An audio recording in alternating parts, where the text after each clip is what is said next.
questions that you have, and I've been talking to you about what you want to talk about and trying to answer those. Welcome all of those of you who are on Instagram. What's happening? I've been talking to you about your questions.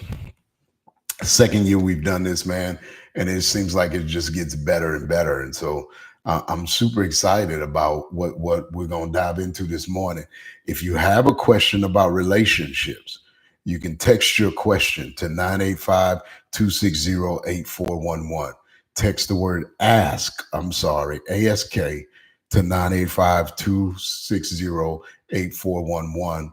You'll get a link, and then you can ask your question. You're a single person, you're a married person, just whatever question you have about relationships, man. And we're gonna answer them. How do I ask it, Pastor? Text the word ask to 985-260-8411. The word is ask. And click on the link, and then ask your question. You're anonymous. I don't know who you are, don't know where it came from. I just get the question and I try to answer it. I'm so excited, man, about what we're going to talk about this morning. Coming off of yesterday. And listen, I left a lot on the table yesterday. I'm telling you, like, listen, if you don't stay tuned this week, listen, lock in this week, because I had five things I wanted to give you yesterday, and I think I only gave you one. And so I need you to stay tuned this week. If you weren't planning on coming to church this coming Sunday, I need you to make sure you come, because I want to give you this information. I want to give you this revelation.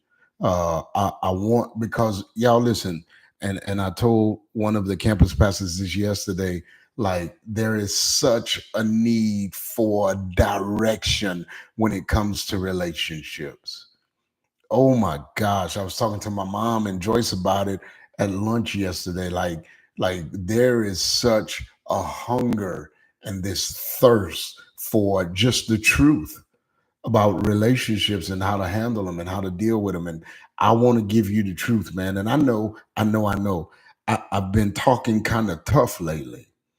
In other words, like, what I've been telling you has not been very, has not, it's made some of us uncomfortable. But listen, you need to know that I'm all right with making you uncomfortable as long as I make you better. Come on, somebody. I'm going to say it again. I'm okay with making you uncomfortable as long as what I tell you makes you better. And I don't ever want to beat up on you. I don't ever want to be judgmental. I don't ever want to come across as being I'm high and you're low. But I also never want to shield you from the truth. Because I believe the Bible. The Bible says that it is the truth that is going to set us free. And so I want to speak the truth to you in love, man. And I hope that you know that what I've been telling you the last couple of weeks has come from a place of love, and because I want to see you grow and I want to see you get better. Again, man, tag a single person. Send the link to a single person. Share this video with the single person. Share this video anyway. And in the title of it, put "Singles Listen Up." If you're single, listen up. Put that at the top of the video when you share it. Share it and put "Singles Listen Up," because I want our single people to get this. Here's the question. You ready for it? This is the question that came in. The question is, how do I know if a relationship isn't meant for, how do you know if a relationship isn't meant for you anymore? Now, I'm approaching this first from the standpoint of being a single person, and I'm going to get to it when it comes to the married person, because that's a whole nother ball of wax. But I want to approach it from the standpoint of being single, first of all. And another question that I'm going to answer also with this came in about dating. How do I know when I should no longer date someone? I want to answer that question. I'm going to answer those two questions with the same answer, if that makes any sense. Now, I'm not going to get to all of it today. All right.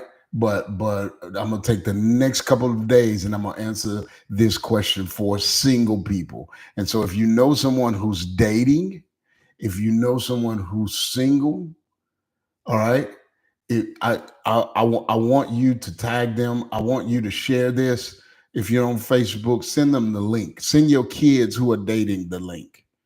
Send your friends who are dating this link, man, because I believe that God is about to speak. So, you ready? Let's answer this question. How do you know if you should no longer date someone? First of all, Proverbs 27:12 says, sensible people will see trouble coming and they avoid it. But an unthinking person will walk right into it and they will regret it later. I'm going to read it again. Proverbs 27:12. If you're in a note-taking position, write this down. If you can look it up, look it up. Proverbs 27:12 says that sensible people will see trouble coming and they avoid it. But an unthinking person will walk right into it and they will regret it later. What do sensible people do? The Bible says that they see trouble coming, and not only do they see trouble coming, but they avoid it. In other words, when I'm being sensible, and listen, all of us have lost our minds, have been nonsensible about something at some point. I don't even know if I'm using the right word there, but you get what I'm saying. All of us, all of us have had some stuff in our lives where we just weren't thinking. We weren't thinking. We weren't using our good senses. He says, because when you're sensible, you see trouble coming, first of all. First, you see trouble coming. Listen, as a single person, it's important that I keep myself in a position where I can see trouble coming. Woo. It's important that I keep myself in a position where I recognize trouble, where I recognize it, where I see it coming. Listen, that's wisdom, that's discernment. And the way that I gain wisdom and discernment, the way that I'm able to see what I need to see, listen to me good, is I have to be plugged into and connected to the right sources of wisdom. Come on, somebody. It says, if I have to see trouble. Sensible people see trouble coming. Trouble coming. Anybody here, you found yourself in trouble and never saw it coming as it relates to relationships? You ever got down the road in a relationship or in the aftermath of a relationship and you go, how did I not see that? How did I not pick that up sooner? How did I invest so much? Come on, somebody. How did I invest so much time, so much energy, so much of my heart? Come on, so much of my how did I not pick that up? I want to help you by helping you to see what you need to see before you invest so much. First of all, let me say this. You ready for this? Don't invest too much before you see what you need to see. It's just straight, just like that. For many of us, the reason why we get into those situations is because we invest way too much too fast. I tell single people all the time, take your time. And what I mean by take your time is take the necessary time that it takes to guard yourself, to see what it is that you need to see. Get this before you start investing. Come on. Before you start investing. But before, why? Because heart follows treasure. Heart follows treasure. And once I start investing, my heart is going to follow. Come on. Now I'm investing, and I don't know if this is a good investment or a bad investment. That, listen, all because I did not take the time. I did not take my time, the time that is necessary. And the reason why I emphasize your time is because it's different for different people. It's different for different people. But you know, what time am I talking about? The time that it takes you to get a peace about what you're in and about the direction that you're moving in, a peace from the Lord. I've met people who dated for 3 months and they've been married 30 years. Then I met people who dated for 12 years and they stayed married for 3 months. Take the necessary time before you invest to find out whether or not this person or this relationship is a worthwhile investment. We invest too much too fast. Come on. And now our heart is following. What's too fast, Pastor? I'm not going to put a time on it. It has more to do with what you find out than the amount of time you spend with that person. I hope y'all are getting this. When it comes to dating, sensible people, watch what he says. They see trouble coming, first of all, and when they see trouble coming, they avoid it.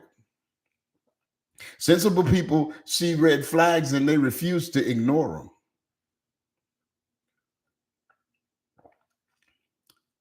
them. I'm going to say it again. Sensible people see red flags and they refuse to ignore them.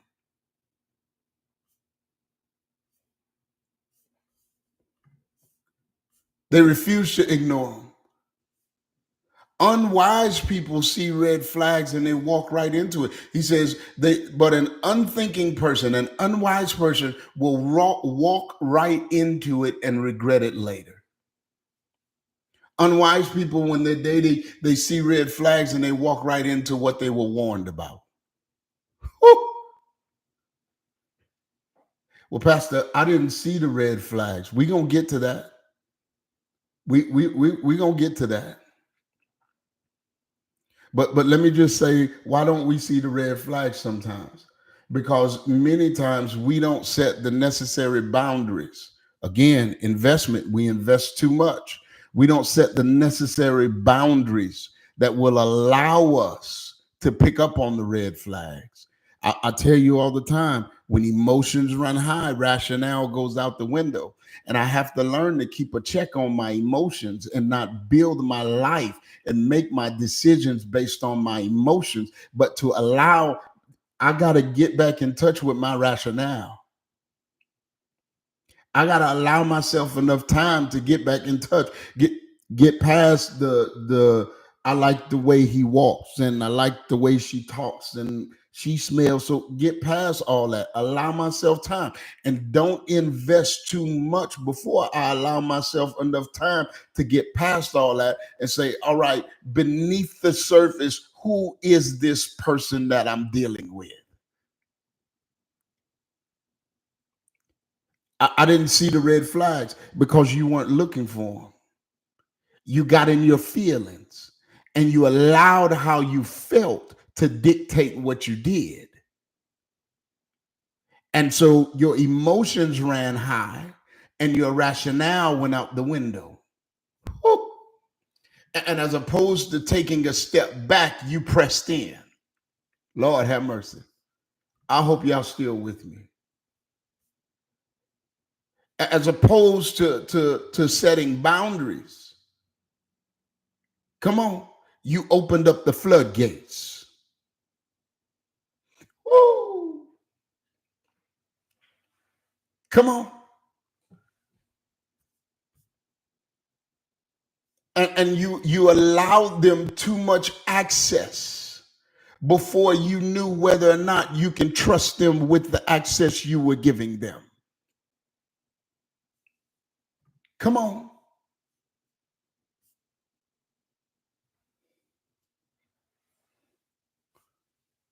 You gave them keys to the kingdom before you knew whether or not they could handle the lawn.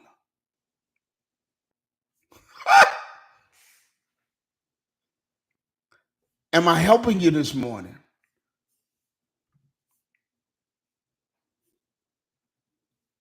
Come on. Remember we talked yesterday. Unwise people see red flags and they walk right into what they're warned about. We talked yesterday about how if you do what everyone else is doing, you're going to get what everyone else is getting. Remember, we said that 50% of marriages end in divorce. And for many of the ones that don't end in divorce, they're just holding on. They don't like each other. They're not enjoying their marriage. They're miserable. I'm just telling the truth. That's not for everybody. But that's for statistics say that's for a lot of us.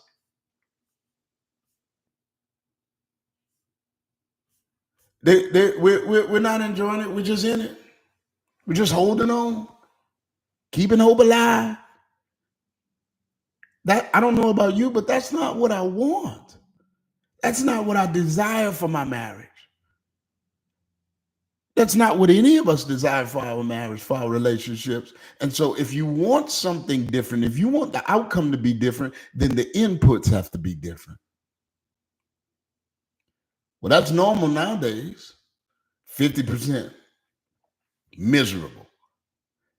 And let me ask you this. With those kind of numbers, who wants to be in a normal relationship? When normal is getting divorced, normal is married and miserable, normal is living in a world of regret. And what I've been teaching you is not normal. I know it's not normal.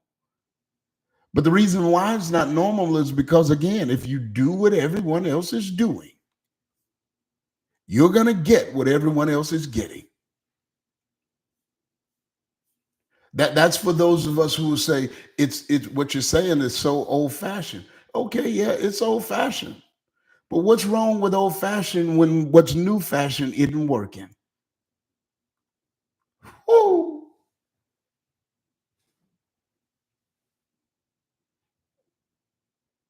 How's the new way working out for us?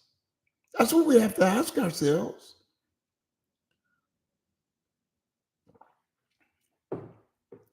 How's it working out for us? Come on. So when you ask me about how do you know when you should be dating a person, or how do you know when it's time to let a relationship go? First thing is what we talked about yesterday. Is that person in a place where God is first for them? In other words, are they pursuing Jesus? Remember, those of you who are Christians, you're first. You seek God first. God comes first. And so I want to link up with, hook up with, and date somebody for whom God comes first. So the first thing I'm asking myself when I meet that suitor, possible suitor, if I'm dating, listen, I'm this gonna sound, I know it's gonna sound, it's gonna sound, but listen, if I'm dating, I am not developing a relationship with anybody who's not developing a relationship with Christ.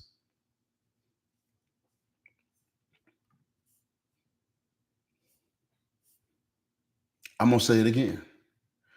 If I am single today,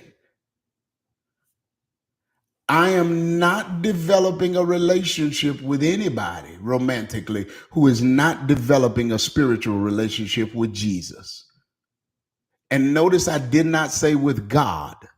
I said with Jesus. I have to be clear about that. Why, Pastor? Because developing a relationship with God, what God? Who's God? The Muslim God? The Buddhist God? No, no, no, no, no. You've got to be developing a relationship with Jesus. Pastor, is that what did you practice what you're preaching right now? I absolutely did. I thank God, his grace upon me. That when I got serious about being married, when I got serious about my pursuit of Christ, I listen, me and Joyce did not start dating now. When we started dating, I actually led her to Christ before we started dating. And then I hooked her up with Kendra, and Kendra discipled her. And we started dating after that.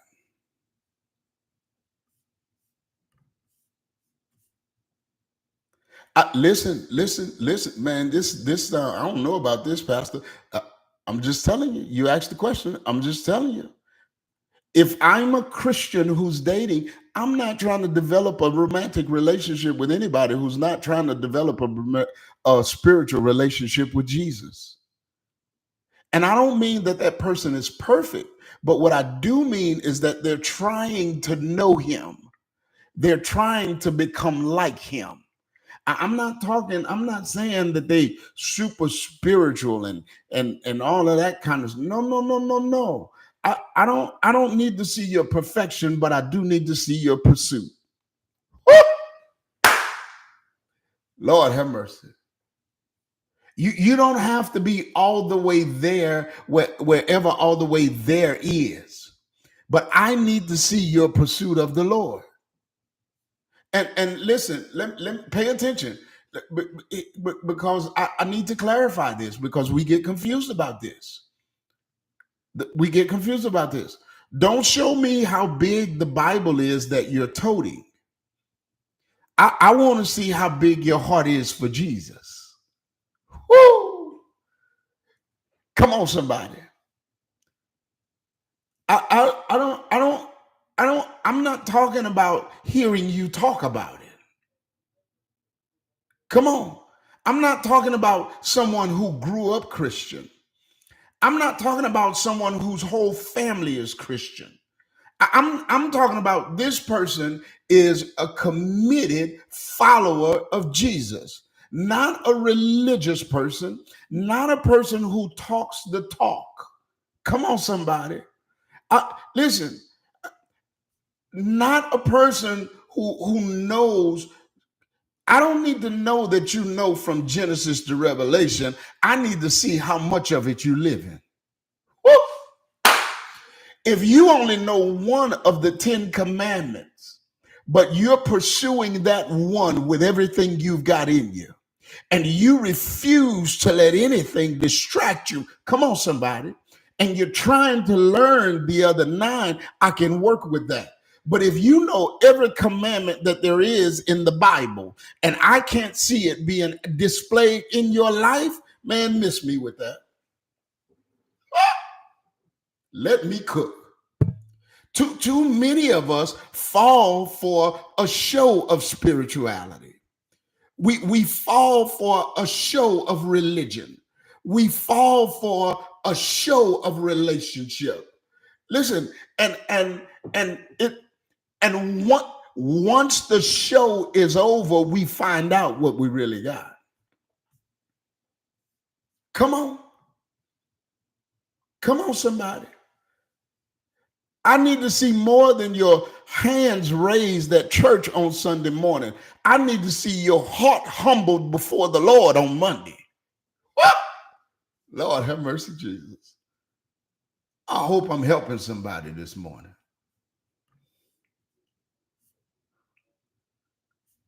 We fall for the whitewashed tomb.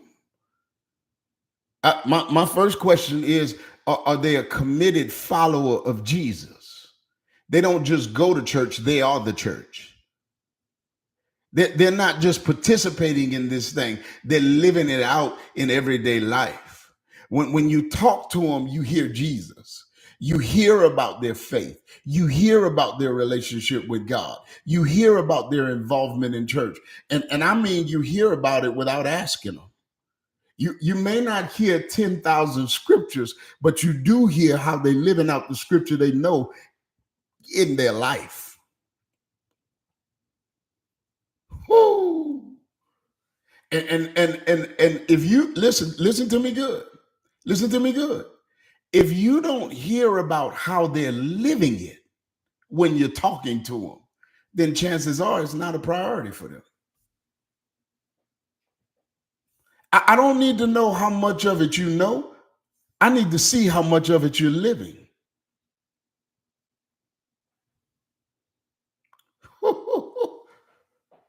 Is it? I need to know if this is making sense to y'all.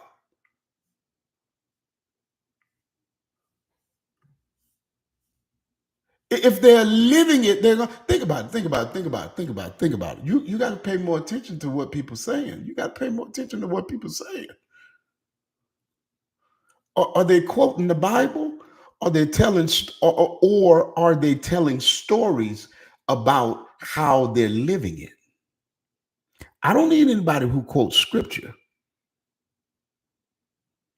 I need somebody who lives out the scripture that they know. And when I'm listening to this person, I want to hear how they're spending. When they talk about where they're spending their time, just casual conversation. What you did today? I went and served at the church. What you did today? Oh, I spent some time with the Lord and blah blah blah. Just casual pick up on that stuff. If you always hear them talk about the scripture, but don't never hear them talk about how they're living it out, that's a red flag. Listen for what they're pursuing. If you listen to what they're saying, you will hear them talk about what they love the most. If they have kids, they'll talk about their kids if their kids are a priority for them. Woo! I'm trying to help you. How come we 2 months into this thing and I'm just now finding out you got children?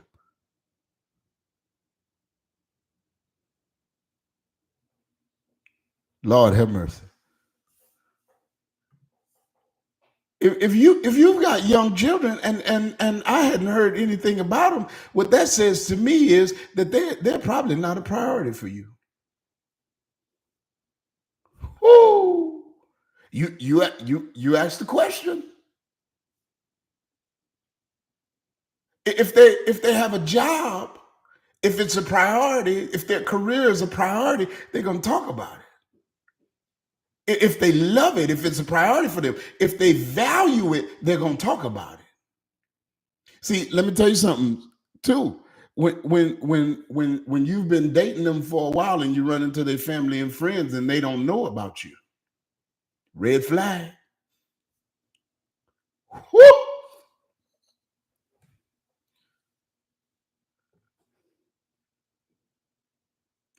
Who? We've been dating 6 months and you run into people who know him now. Who are you? Oh, I didn't know that. Red flag. Red flag. You don't hide what. Let me stop. I'm getting off subject. Come on. Come on. If they value it, they're going to talk about it. Game heads, if they're a game head, you're going to hear them talk about playing the game. Sneaker heads, you're going to hear them talk about sneakers. Watch this. You ready for this? You ready for this? You ready for this? If they value sex more than they value people, they're going to talk about sex right off the bat. Woo! I'm just saying, people talk about what they value. You just got to listen.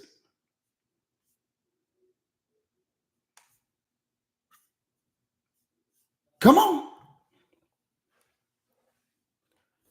We've known each other 10 minutes.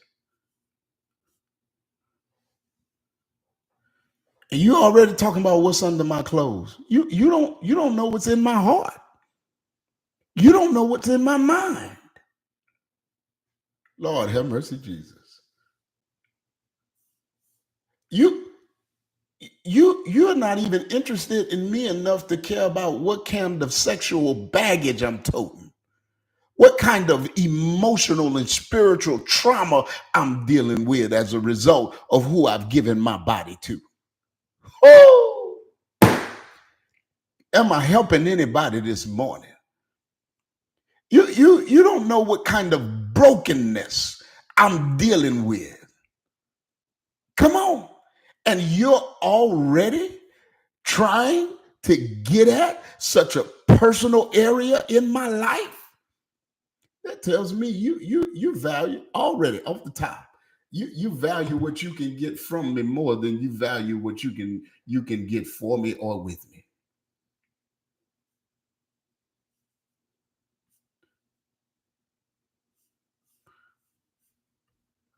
Am I helping anybody this morning?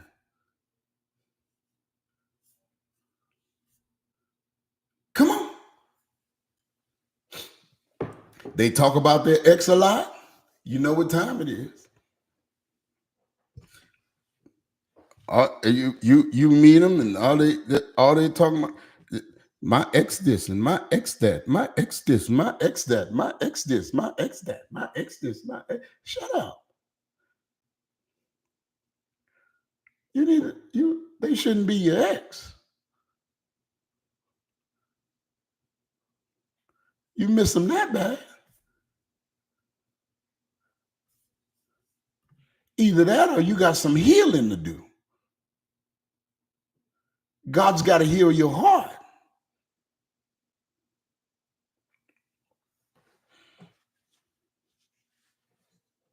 But I'm not going to be foolish enough to walk into a relationship with you with that kind of brokenness.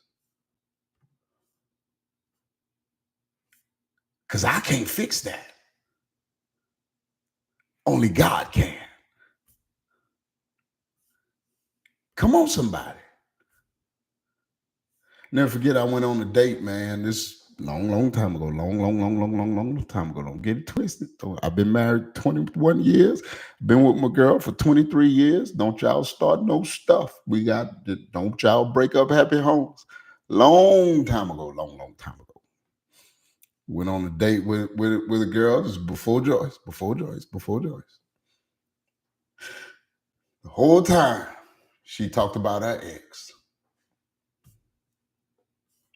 My ex, and he this, and he that, and he this, and he that. I mean, literally the whole time. Whole time. He this, and he that, and he this. Our entire date was her talking about him. Literally the whole time we ate. Because that's all we did was eat. And I ended it right there.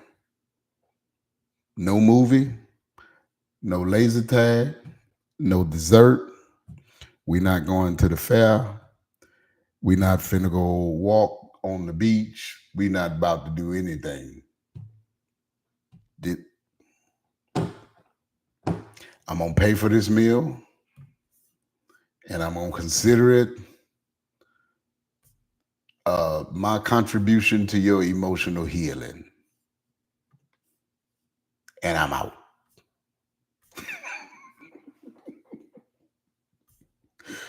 We ain't not even gonna pretend like this gonna happen again. This is a one and done. It's over. Why, Pastor? Because I pay attention to what you talk about. because whatever you talk about is an indication to what you care about. What am I looking for them to talk about? About what am I looking for them to talk about, Pastor? Why does them talking about what they're doing with God, how they're moving in God? Why is that important? Why is it important that I hear them talk about him, and then watch this, you ready for this? Make sure you give it such time as is necessary for you to see that their walk lines up with their talk.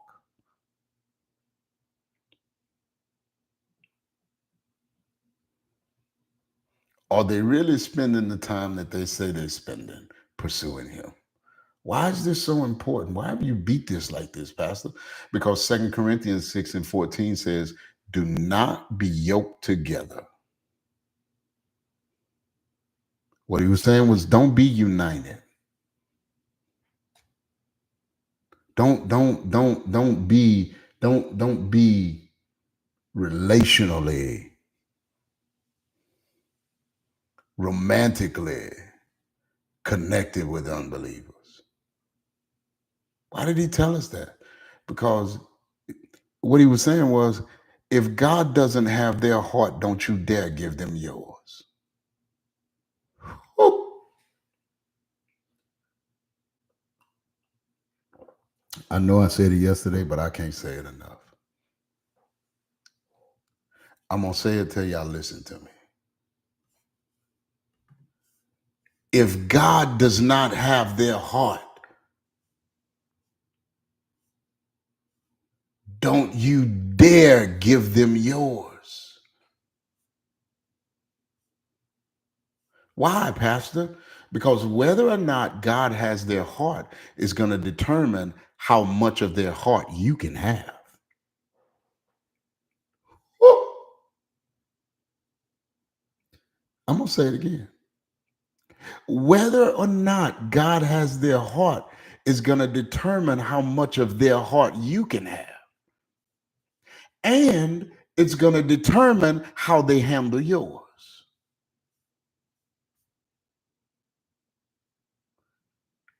Am I helping anybody this morning? Don't you dare don't give anybody your heart if God doesn't already have theirs. Listen, if God doesn't have a right to their heart, then you don't, if God don't have a right to their heart, you don't stand a chance. If they're telling God that he can't have their heart, what makes you think you got a shot at it? They can't love you like you ought to be loved. They can't love you like you need to be loved. It's not even possible for them. Leads me to the next thing, and I'm gonna let you go. I'm gonna say this and I'm gonna let you go. I'm gonna give you some more of this tomorrow.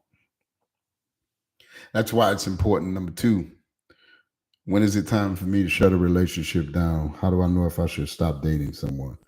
Number one, if you recognize that they are not in pursuit of Jesus. But number two, when you realize that y'all don't share the same values.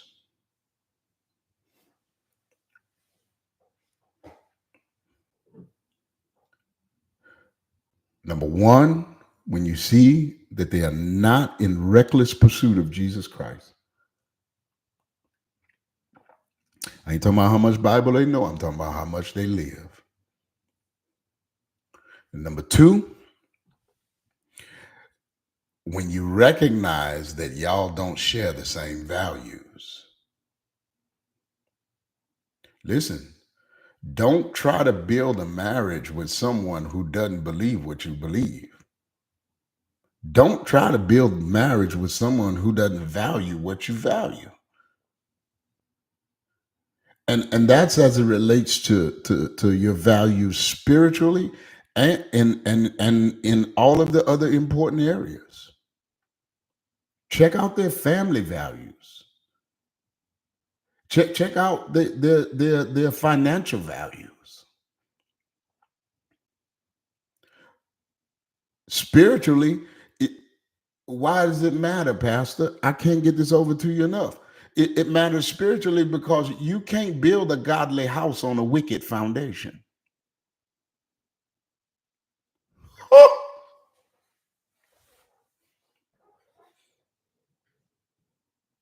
You cannot build a godly house on a wicked foundation. You can't build a marriage that God will bless when you're married to someone who isn't even connected to God.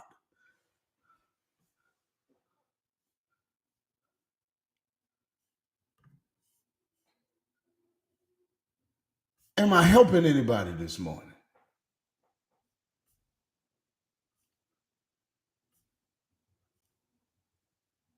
Don't listen, don't try to build a marriage with someone who doesn't believe what you believe. And listen, I'm not talking bad about people who aren't connected to Jesus. I'm not standing in judgment over them, but I sometimes don't think we understand the importance of having the same values when it comes to relationships. And the fact that they're not connected to Jesus doesn't make them a bad person. But if you are a Christ follower who values your relationship with Christ, what it does make them is a bad person for you. It doesn't mean that they're a bad person.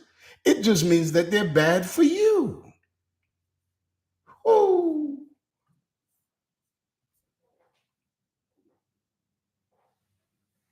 We underestimate the importance of having the same values when it comes to listen, you should never, ever, ever, ever, ever entertain the idea of marrying someone who doesn't value what you value.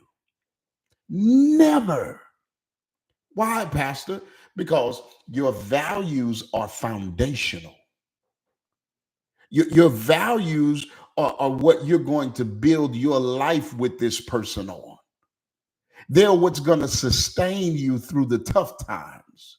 What you value determines what your priorities are. Your values, they influence everything. They influence how you handle your life. They influence how you handle your finances. They influence how you handle trouble in your marriage. They influence whether or not divorce is an option, whether or not we seek counseling from wise people when we run into trouble, or whether or not we internalize it and suck it up and deal with it ourselves. They influence how you handle family. They influence how you raise your kids. Your values influence how you relate to your spouse. They influence what you set as priorities. They influence what you're for, what you're against, where you spend your time, what kind of people you associate with. Listen, and if y'all don't have the same values, then you will be married and your foundation will not be solid. Woo! Am I helping anybody this morning?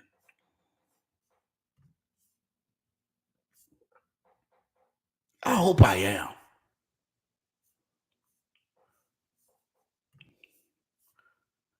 Everything's not going to be the same.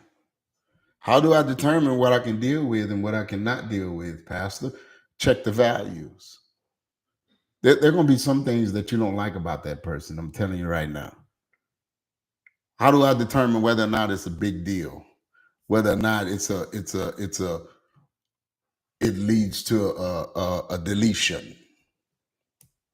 Is it a value? Is it a core value? Is it a core value? Huh?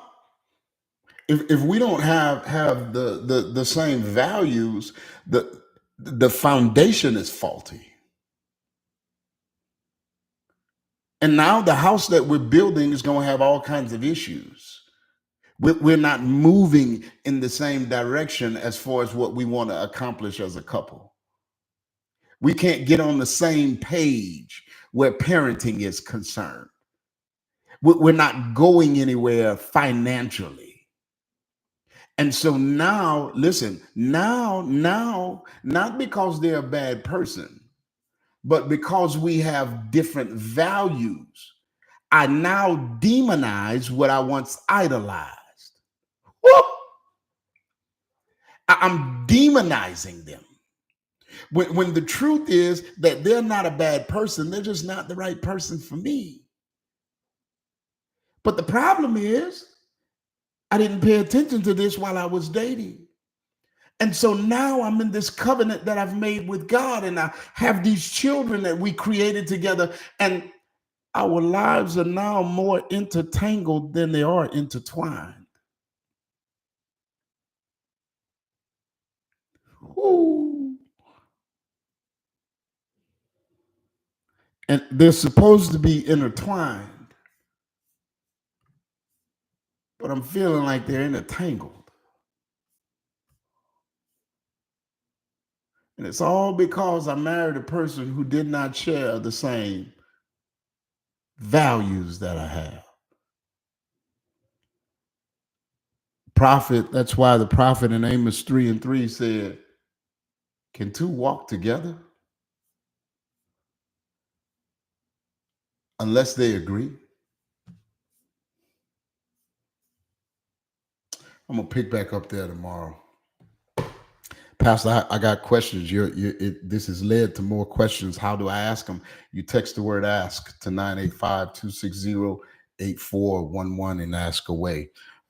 Hit that share button if you hadn't done so already. If you're on YouTube, give us that thumbs up, man. If you hadn't subscribed to the YouTube channel, Dr. A. Nathan Young in Community Church, do me a favor, man. Go ahead and subscribe. Y'all, I got about 7,000 followers on my Facebook page, on my personal page.